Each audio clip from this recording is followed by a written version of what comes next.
ಈ ಕೆಳಗಿನ ಹೇಳಿಕೆಗಳಲ್ಲಿ ಯಾವ ಹೇಳಿಕೆಗಳು ಹೊಯ್ಸಳ ರಾಜ ವಿಷ್ಣುವರ್ಧನಿಗೆ ಸಂಬಂಧಿಸಿವೆ? ವಿಷ್ಣುವರ್ಧನು ನಳಂಬವಾಡಿಗೌಡ ಎಂಬ ಬಿರುದು ಹೊಂದಿದನು. ವಿಷ್ಣುವರ್ಧನು ರಾಮಾನುಜಾಚಾರ್ಯರಿಗೆ ಆಶ್ರಯ ನೀಡಿದನು. ವಿಷ್ಣುವರ್ಧನನು ಚೋಳ ರಾಜಕುಮಾರಿ ಚೋಳಮಹಾದೇವಿಯನ್ನು ವಿವಾಹವಾಗಿದ್ದನು. ವಿಷ್ಣುವರ್ಧನು ರಾಜಧಾನಿಯನ್ನು ದ್ವಾರಸಮುದ್ರಕ್ಕೆ ವರ್ಗಾಯಿಸಿದನು. ಸರಿಯಾದ ಉತ್ತರವನ್ನು ಆಯ್ಕೆ ಮಾಡಿ. ಈ ಕೆಳಗಿನ ಹೇಳಿಕೆಗಳಲ್ಲಿ ಯಾವ ಹೇಳಿಕೆಗಳು ಹೊಯ್ಸಳ ರಾಜ ವಿಷ್ಣುವರ್ಧನಿಗೆ ಸಂಬಂಧಿಸಿವೆ? ವಿಷ್ಣುವರ್ಧನು ನಳಂಬವಾಡಿಗೊಂಡ ಎಂಬ ಬಿರುದು ಹೊಂದಿದನು. ವಿಷ್ಣುವರ್ಧನು ರಾಮಾನುಜಾಚಾರ್ಯರಿಗೆ ಆಶ್ರಯ ನೀಡಿದನು. ವಿಷ್ಣುವರ್ಧನು ಚೋಳ ರಾಜರಿಗೆ ಚೋಳಮಹಾದೇವಿಯನ್ನು ವಿವಾಹವಾಗಿದ್ದನು. ವಿಷ್ಣುವರ್ಧನನು ರಾಜಧಾನಿಯನ್ನು ದ್ವಾರಸಮುದ್ರಕ್ಕೆ ವರ್ಗಾಯಿಸಿದನು. ಸರಿಯಾದ ಉತ್ತರವನ್ನು ಆಯ್ಕೆ ಮಾಡಿ.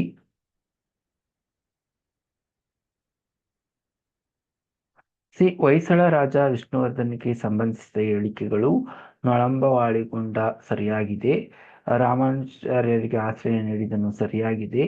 ಚೋಳಮಹಾದೇವಿಯನ್ನು ವಿವಾಹವಾಗಿದ್ದನು ಸರಿಯಾಗಿದೆ. ರಾಜಧಾನಿಯನ್ನು ದ್ವಾರಸಮುದ್ರಕ್ಕೆ ವರ್ಗಾಯಿಸಿದ್ದನು ಸರಿಯಾಗಿದೆ. ಸರಿಯಾದ ಉತ್ತರ A, B, C and D.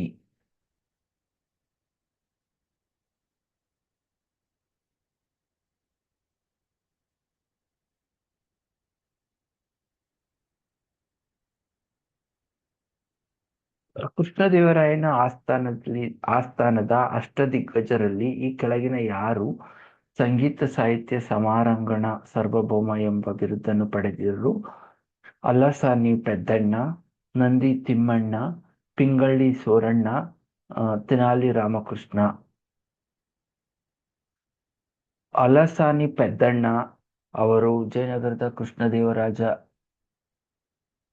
ಕೃಷ್ಣದೇವರಾಯನ ಆಸ್ಥಾನದ ಅಷ್ಟದಿಗ್ಗಜರಲ್ಲಿ ಒಬ್ಬರು. ಅವರಿಗೆ ಆಂಧ್ರ ಕವಿತಾ ಪಿತಾಮಹ ಎಂಬ ಬಿರುದು ಪ್ರಸಿದ್ಧವಾಗಿದೆ. ಸಂಗೀತ ಸಾಹಿತ್ಯ ಸಮಾರಂಗಣ ಸಾರ್ವಭೌಮ ಎಂಬ ಬಿರುದು ಸಾಮಾನ್ಯವಾಗಿ ಕೃಷ್ಣದೇವರಾಯನಿಗೆ ಸಂಬಂಧಿಸಿದೆ. ಭಾರತದ ಮೇಲಿನ ಈ ಕೆಳಗಿನ ದಾಳಿಗಳನ್ನು ಕಾಲಾನುಕ್ರಮಗಳಲ್ಲಿ ಹೊಂದಿಸಿ ಕೆಳಗಿನ ಆಯ್ಕೆಗಳಿಂದ ಸರಿಯಾದ ಉತ್ತರ ಆರಿಸಿ. ಸಂಕರ ದಾಳಿ, ಇಂಡೋ ಗ್ರೀಕರ ದಾಳಿ, ಕುಸಾನರ ದಾಳಿ, ಪ್ರಾರ್ಥಿಯನ್ನರ ದಾಳಿ. ಭಾರತದ ಮೇಲಿನ ದಾಳಿಗಳ ಕಾಲಾನುಕ್ರಮ: ಇಂಡೋ ಗ್ರೀಕರ ದಾಳಿ,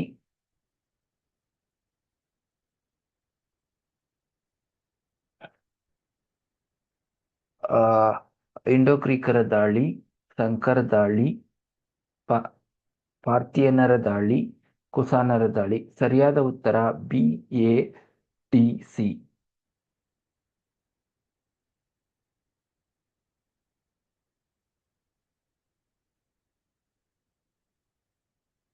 ಈ ಕೆಳಗಿನ ಮೈಸೂರಿನ ದಿವಾನರನ್ನು ಕಾಲಾನುಕ್ರಮದಲ್ಲಿ ಜೋಡಿಸಿ.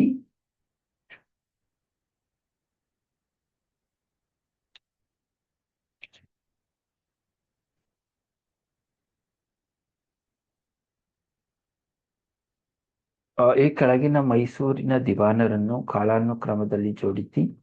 V. P. Madhavrao, T. Anandrao, P. N. Krishnamurthy. P. N. Krishnamurthy, P. V. Madhavrao, T. Anandrao, T. Anandrao, P. N. Krishnamurthy, V. P. Madhavrao, P. N. Krishnamurthy, T. Anandrao, V. P. Madhavrao. ಮೈಸೂರಿನ ದಿವಾನಗಳನ್ನು ಕಾಲಾನುಕ್ರಮದಲ್ಲಿ ಜೋಡಿಸಿ.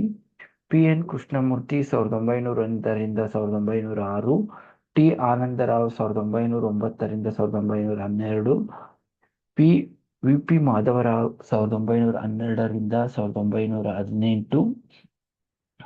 ಸರಿಯಾದ ಉತ್ತರ P. N. Krishnamurthy, T. Anandrao, V. P. Madhavrao. ಈ ಕೆಳಗಿನ ಹೇಳಿಕೆಗಳನ್ನು ಪರಿಗಣಿಸಿ. ಹೇಳಿಕೆ 1: 1857ರ ದಂಗೆಯಲ್ಲಿ ಭಾರತೀಯ ಸೈನಿಕರಿಗೆ ಕಳಪೆ ಮಟ್ಟದ ಯುದ್ಧೋಪಕರಣಗಳನ್ನು ಹೊಂದಿದ್ದರು. ಹೇಳಿಕೆ 2: ಬ್ರಿಟಿಷರು ಭಾರತಕ್ಕೆ ಅಪಾರ ಪ್ರಮಾಣದಲ್ಲಿ ಜನರು, ಹಣ ಮತ್ತು ಶಸ್ತ್ರಾಸ್ತ್ರಗಳನ್ನು ಕಳಿಸಬೇಕಾಗಿತ್ತು. ಈ ಕೆಳಗಿನ ಆಯ್ಕೆಗಳನ್ನು ಆರಿಸಿ. ಸರಿಯಾದ ಉತ್ತರ ಹೇಳಿಕೆ 1, ಹೇಳಿಕೆ 2 ಸರಿಯಾಗಿವೆ. ಹೇಳಿಕೆ 1, 1857ರ ದಂಗೆಯಲ್ಲಿ ಭಾರತೀಯ ಸೈನಿಕರ ಬಳಿ ಬ್ರಿಟಿಷ್ ಸೈನಿಕರಿಗೆ ಹೋಲಿಸಿದರೆ ಕಳಪೆ ಮಟ್ಟದ ಹಳೆ ಯುದ್ಧಾತ್ಮಕಗಳಿದ್ದವು. ದಂಗೆ ಹತ್ತಿಕ್ಕಲು ಬ್ರಿಟಿಷರು ಭಾರತಕ್ಕೆ ಹೊರಗಿನ ಅಪಾರ ಪ್ರಮಾಣದಲ್ಲಿ ಸೈನಿಕರು, ಹಣ, ಶಸ್ತ್ರಾಸ್ತ್ರಗಳನ್ನು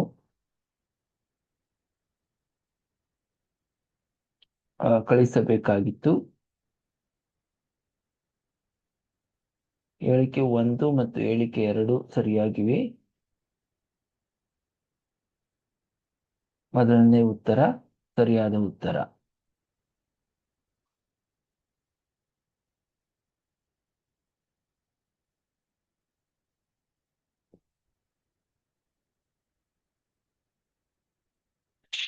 ಸಿ, ಕೆಳಗಿನ ಹೇಳಿಕೆಗಳನ್ನು ಪರಿಗಣಿಸಿ. ಹೇಳಿಕೆ 1, ರಣಜಿತ್ ಸಿಂಗ್ ಅವರು ನಿರಂಕುಶ ಪ್ರಭುವಾಗಿದ್ದ ಕಾರಣ ಸಿಖ್ಖರು ಇಂಗ್ಲಿಷ್ ವಿರುದ್ಧ ಸೋತರು. ಬ್ರಿಟಿಷರ ಅಕ್ರಮಗಳಿಂದ ಸಿಖ್ ಸಾಮ್ರಾಜ್ಯವನ್ನು ರಕ್ಷಿಸಲು ಅವರು ವಿಫಲವಾಗಿದ್ದರು. ಈ ಕೆಳಗಿನವುಗಳಲ್ಲಿ ಸರಿಯಾದ ಆಯ್ಕೆಗಳನ್ನು ಆರಿಸಿ. ಸರಿಯಾದ ಉತ್ತರ ಹೇಳಿಕೆ 1 ಸರಿಯಾಗಿದೆ, ಹೇಳಿಕೆ 2 ತಪ್ಪು.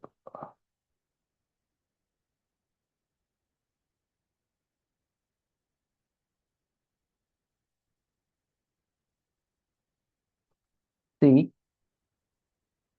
ಹೇಳಿಕೆ 1 ತಪ್ಪು.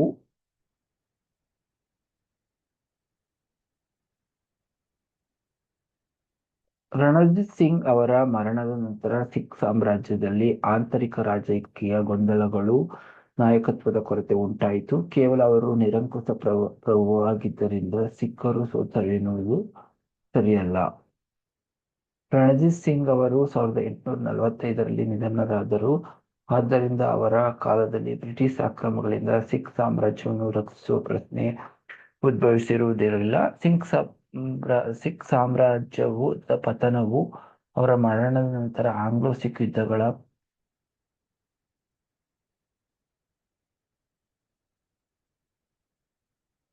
ಕ್ರಿಸ್ತಪೂರ್ವ BC 6ನೇ ಶತಮಾನದ ಗಣರಾಜ್ಯಗಳನ್ನು ಅವುಗಳ ರಾಜಧಾನಿಗಳೊಂದಿಗೆ ಹೊಂದಿಸಿ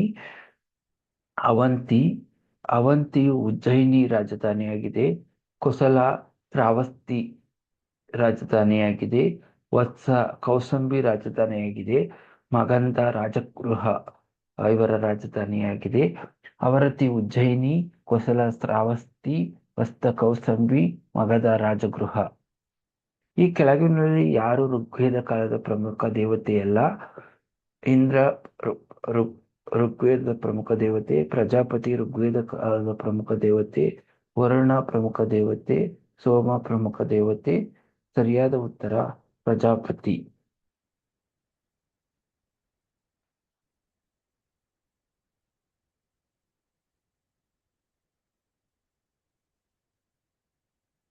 ದೇವತೆ ಋಗ್ವೇದ ಕಾಲದ ಪ್ರಮುಖ ದೇವತೆ ಅಲ್ಲ, ಪ್ರಜಾಪತಿ ಸರಿಯಾದ ಉತ್ತರ. ಬಾಲ್ಯ ವಿವಾಹ ತಡೆಗಟ್ಟುವ ಕಾಯ್ದೆಗೆ ಸಂಬಂಧಿಸಿದಂತೆ ಈ ಕೆಳಗಿನ ಹೇಳಿಕೆಗಳನ್ನು ಪರಿಗಣಿಸಿ. ಹೇಳಿಕೆ 1, ಬಾಲ್ಯ ವಿವಾಹ ತಡೆಗಟ್ಟುವ ಕಾಯ್ದೆ 1929ರಲ್ಲಿ ಜಾರಿಯಾಯಿತು.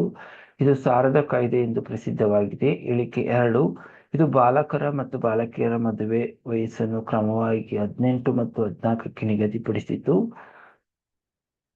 ಸರಿಯಾದ ಉತ್ತರ ಹೇಳಿಕೆ 1 ಸರಿಯಾಗಿದೆ, ಹೇಳಿಕೆ 2 ತಪ್ಪಾಗಿದೆ. ಹೇಳಿಕೆ 1 ಸರಿಯಾಗಿದೆ. ಬಾಲ್ಯ ವಿವಾಹ ತಡೆಗಟ್ಟುವ ಕಾಯ್ದೆ 1929ನ್ನು ಸಾರದ ಕಾಯ್ದೆ ಆಕ್ಟ್ ಎಂದು ಕರೆಯಲಾಗುತ್ತದೆ. ಹೇಳಿಕೆ 2, ಮೂಲ ಕಾಯ್ದೆಯ ಪ್ರಕಾರ ಮದುವೆಯ ಕನಿಷ್ಠ ವಯಸ್ಸು ಬಾಲಕರಿಗೆ 18 ವರ್ಷ, ಬಾಲಕಿಯರಿಗೆ 14 ವರ್ಷ ಎಂದು ನಿಗದಿಯಾಗಿರಲಿಲ್ಲ. ಬಾಲಕರಿಗೆ 18 ವರ್ಷ, ಬಾಲಕಿಯರಿಗೆ 14 ವರ್ಷ ಎಂಬುದು ನಂತರ ತಿದ್ದುಪಡಿಗಳೊಂದಿಗೆ ಸಂಬಂಧಿಸಿದ ಗೊಂದಲವಾಗಿದೆ. ಪರೀಕ್ಷೆಯ ಸಾಮಾನ್ಯ ಉತ್ತರ ಹೇಳಿಕೆ 1 ಸರಿಯಾಗಿದೆ, ಹೇಳಿಕೆ 2 ತಪ್ಪಾಗಿದೆ. ಈ ಕೆಳಗಿನ ಯಾವ ಕೃತಿಯು ರಾಜ ಹರ್ಷವರ್ಧನನ್ನು ಭಾಸ ಮತ್ತು ಕಾಳಿದಾಸರಿಗೆ ಹೋಲಿಸಲಾಗಿದೆ? ಜಯದೇವನ ಗೀತಗೋವಿಂದದಲ್ಲಿ, ಬಾಣಭಟ್ಟನ ಹರ್ಷಚರಿತೆಯಲ್ಲಿ, ಮಯೂರನ ಸೂರ್ಯ ಶತಕದಲ್ಲಿ, ವಯಸ್ಸಾಕನ ಸಿಯುಕಿಯಲ್ಲಿ. ಸರಿಯಾದ ಉತ್ತರ ಬಾಣಭಟ್ಟನ ಹರ್ಷಚರಿತೆಯಲ್ಲಿ. ಬಾಣಭಟ್ಟನ ಹರ್ಷಚರಿತೆ ಕೃತಿಯು ರಾಜ ಹರ್ಷವರ್ಧನನ್ನು ಭಾಸ ಮತ್ತು ಕಾಳಿದಾಸರಿಗೆ ಹೋಲಿಸಲಾಗಿದೆ. ಈ ಕೆಳಗಿನ ಚೋಳ ಅರಸರಲ್ಲಿ ಶ್ರೀಲಂಕಾದ ಮೇಲೆ ದಾಳಿ ಮಾಡಿದವರು ಯಾರು? ಕರಿರಾಜ, ಒಂದನೇ ರಾಜರಾಜ, ಒಂದನೇ ಆದಿತ್ಯ, ಒಂದನೇ ರಾಜೇಂದ್ರ. ಕರಿಕಾಲ ಚೋಳ ಶ್ರೀಲಂಕಾದ ಮೇಲೆ ದಾಳಿ ನಡೆಸಿದವರು ಒಂದನೇ ಆ ಕರಿಕಾಲ ಚೋಳ ಶ್ರೀಲಂಕಾದ ಮೇಲೆ ದಾಳಿ ನಡೆಸಿದನು. ರಾಜರಾಜ ಚೋಳ ಶ್ರೀಲಂಕಾದ ಉತ್ತರ ಭಾಗವನ್ನು ವಶಪಡಿಸಿಕೊಂಡನು. ರಾಜೇಂದ್ರ ಚೋಳ ಶ್ರೀಲಂಕಾದ ಮೇಲೆ ದಾಳಿ ಮಾಡಿ ಸಂಪೂರ್ಣವಾಗಿ ವಶಪಡಿಸಿಕೊಂಡನು. ಆದಿತ್ಯ ಚೋಳ ಶ್ರೀಲಂಕಾದ ಮೇಲೆ ದಾಳಿ ಮಾಡಲಿಲ್ಲ. ಒಂದನೇ ಆದಿತ್ಯ ಸರಿಯಾದ ಉತ್ತರ, ಒಂದನೇ ಆದಿತ್ಯ.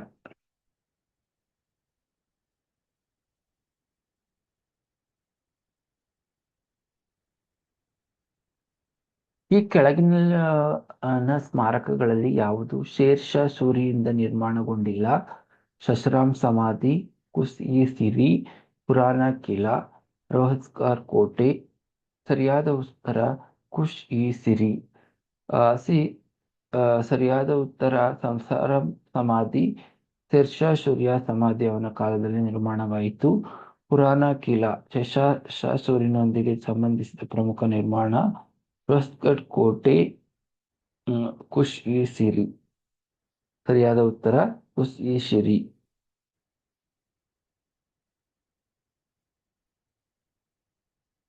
ಈ ಕೆಳಗಿನವನ್ನು ಹೊಂದಿಸಿ ಸರಿಯಾದ ಉತ್ತರವನ್ನು ಆರಿಸಿ ಬರೆಯಿರಿ.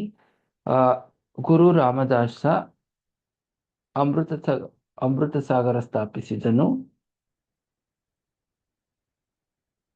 ಗುರು ರಾಮದಾಸ್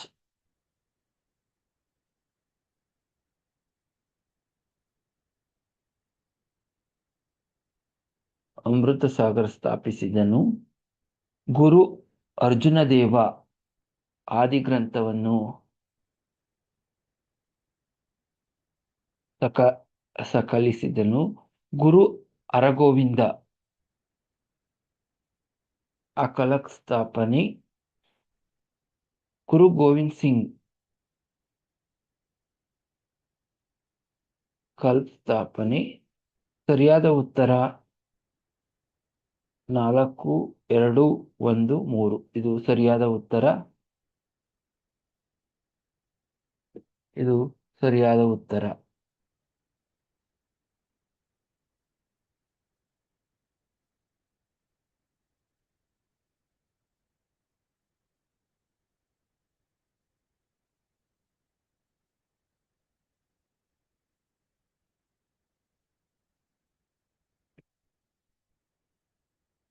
ಸಿ ಪ್ರತಿಯೊಂದು ಆಕೃತಿಯನ್ನು ಒಮ್ಮೆ ಮಾತ್ರ ಬಳಸಿಕೊಂಡು ಕೊಟ್ಟಿರುವ ಆಕೃತಿಯನ್ನು 3 ವರ್ಗಗಳಾಗಿ ಮಾಡಿ ಚಿತ್ರದಲ್ಲಿರುವ 9 ಆಕೃತಿಗಳನ್ನು 3 ಗುಂಪುಗಳಾಗಿ ಪ್ರತಿಯೊಂದು ಆಕೃತಿ ಒಮ್ಮೆ ಮಾತ್ರ ಬಳಸಿಕೊಂಡು ವಿಂಗಡಿಸಿದರೆ ಗುಂಪು 1, 1, 5, 3, 1, 5, 3, 2, 2, 6, 8, 2, 6, 8, 4, 7, 9.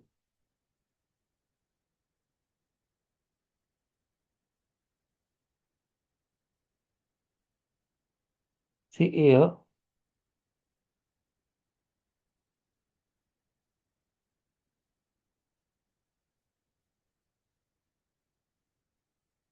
1,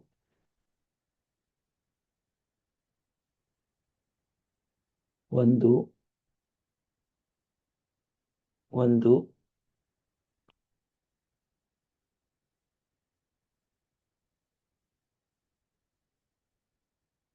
2,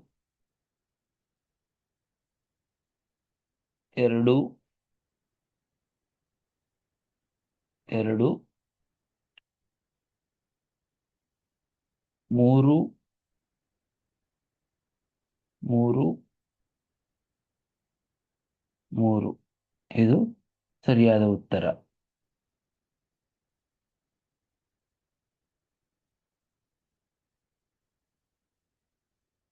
ಸಿ ಸರಿಯಾದ ಉತ್ತರ 1, 5, 3, 2, 6, 8, 4, 7, 9. ಇದು ಸರಿಯಾದ ಉತ್ತರ. ಮೊದಲನೇ question correct answer. This is correct answer.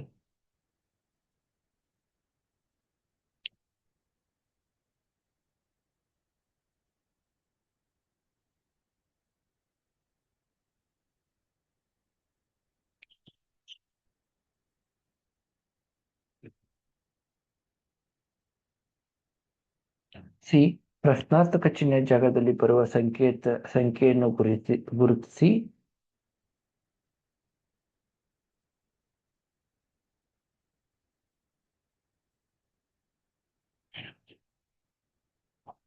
ಇದನ್ನು ನಿಮಗೆ ಬಿಟ್ಟಿರುತ್ತೀನಿ. ಇದು ಒಂದು ಸಿಂಪಲ್ ಕ್ವಶನ್ಸ್ ಆಗೈತೆ. ಇದನ್ನ ಕಾಮೆಂಟ್ ಸೆಕ್ಷನ್ ಅಲ್ಲಿ ಕಮೆಂಟ್ ಮಾಡಿ ಯಾವುದು ಕರೆಕ್ಟ್ ಆನ್ಸರ್ ಅಂತ ಹೇಳ್ತೀನಿ. ನೀವು ಕೂಡ ಒಂದು ಸ್ವಲ್ಪ ಗೆಸ್ ಮಾಡಿ.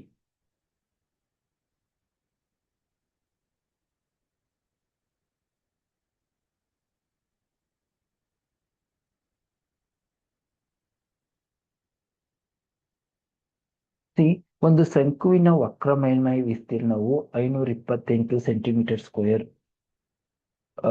ಹಾಗೂ ಅದರ ಹೊರೆ ಎತ್ತರ 12 ಸೆಂಟಿಮೀಟರ್ ಆಗಿದ್ದರೆ ಶಂಕುವಿನ ತ್ರಿಜ್ಯವು 16 ಸೆಂಟಿಮೀಟರ್, 12 ಸೆಂಟಿಮೀಟರ್, 14 ಸೆಂಟಿಮೀಟರ್, 10 ಸೆಂಟಿಮೀಟರ್. ವಕ್ರ ಮೇಲ್ಮೈ ವಿಸ್ತೀರ್ಣ 528, ಓರೆ ಎತ್ತರ 12, πRL means 528. This is R will be find out is 14 centimeter square. ಸರಿಯಾದ ಉತ್ತರ 14 ಸೆಂಟಿಮೀಟರ್ ಸ್ಕ್ವೇರ್. 14 ಸೆಂಟಿಮೀಟರ್ ಸ್ಕ್ವೇರ್ ಸರಿಯಾದ ಉತ್ತರ.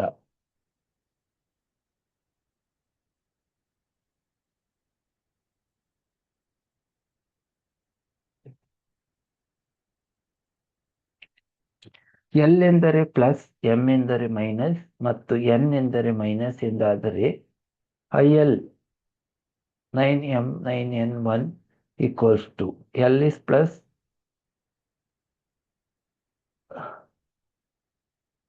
plus 9 minus 9 minus 1. ಸರಿಯಾದ ಉತ್ತರ 1. ಸರಿಯಾದ ಉತ್ತರ -1. ಸರಿಯಾದ ಉತ್ತರ -1. ಸರಿಯಾದ ಉತ್ತರ -1.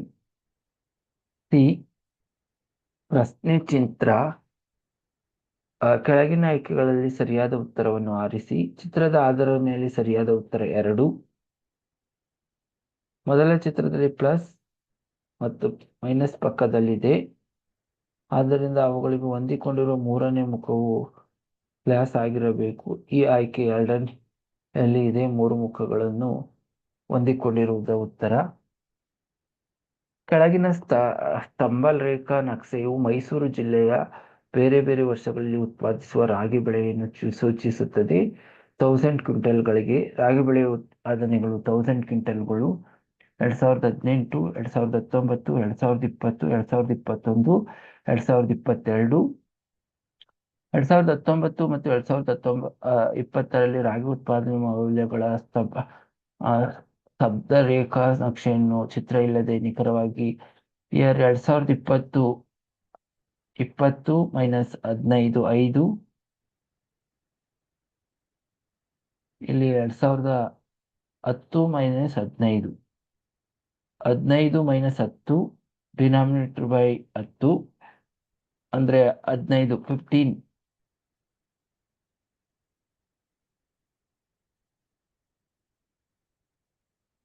15 minus 10 ಡಿನಾಮಿನೇಟರ್ ಬೈ 10. 15ರಲ್ಲಿ 10 ಕಳೆದ್ರೆ 5 by 10 equals 5%. 5%. This is the correct answer.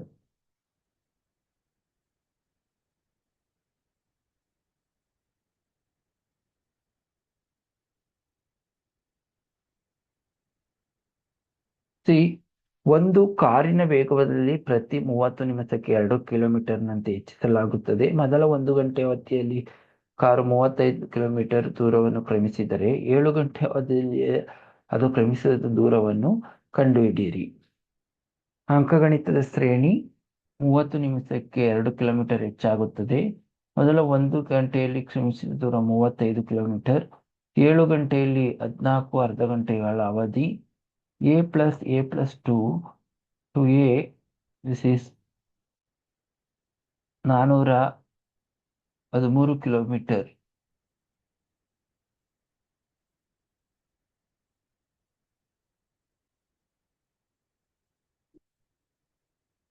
C 500 ಮೇಲಿನ ಏಕಕಾಲಿಕ 40% ರಿಯಾಯಿತಿ ಮತ್ತು ಅದೇ ಮೊತ್ತದ ಮೇಲೆ 30% ಹಾಗೂ 10% ಎಂಬ ಸತತ ಎರಡು ರಿಯಾಯಿತಿಗಳ ನಡುವಿನ ವ್ಯತ್ಯಾಸ ಎಷ್ಟಿರುತ್ತದೆ? 500 ಮೇಲಿನ 40% ಏಕಕಾಲಿಕ ರಿಯಾಯಿತಿ 500 times 40%, ಉಳಿದ ಮೊತ್ತ 300. 30% 10% ಸತತ ರಿಯಾಯಿತಿಗಳು. ಮೊದಲು 30% ರಿಯಾಯಿತಿ, ಉಳಿದ ಮೊತ್ತ 350, ನಂತರ 10% ರಿಯಾಯಿತಿ, ವ್ಯತ್ಯಾಸ 15. ಪೂರ್ವದಲ್ಲಿರುವ ತನ್ನ ಮನೆಯಿಂದ ಪ್ರಾರಂಭಿಸುತ್ತಾನೆ ಮತ್ತು ಒಂದು ಅಡ್ಡ ರಸ್ತೆಗೆ ಕ್ರಾಸಿಂಗ್ ಬರುತ್ತದೆ. ಬಲಕ್ಕೆ ಹೋಗುವ ರಸ್ತೆ ವಿಶ್ವವಿದ್ಯಾಲಯದಲ್ಲಿ ಕೊನೆಗೊಳ್ಳುತ್ತದೆ. ನೇರವಾಗಿ ಮುಂದೆ ಆಸ್ಪತ್ರೆ ಇದೆ. ರಂಗಮಂದಿರದ ಯಾವ ದಿಕ್ಕಿನಲ್ಲಿದೆ? ಉತ್ತರ ದಿಕ್ಕು. ಪ್ರಕಾಶನು ಪೂರ್ವದಲ್ಲಿರುವ ಮನೆಯಿಂದ ಪ್ರಾರಂಭಿಸುತ್ತಾನೆ. ಕ್ರಾಸಿಂಗ್ನಲ್ಲಿ ಬಲಕ್ಕೆ ವಿಶ್ವವಿದ್ಯಾಲಯ, ನೇರವಾಗಿ ಆಸ್ಪತ್ರೆ. ಆದ್ದರಿಂದ ರಂಗಮಂದಿರ ಎಡಕ್ಕೆ, ಉತ್ತರ ದಿಕ್ಕು, ನಾರ್ತ್ ಫೇಸ್. ಕೆಳಗಿನ ಪದಗಳನ್ನು ಪದಕೋಶ ಡಿಕ್ಷನರಿಯ ಕ್ರಮದಲ್ಲಿ ಬರೆದಾಗ 3ನೇ ಸ್ಥಾನದಲ್ಲಿ ಬರುವ ಪದವನ್ನು ಗುರುತಿಸಿ. Casual, Kaveri, continuous, control, controversy. Continuous. Everyone, please subscribe my channel and view. Please, any doubt, your comments. The 22 questions I will be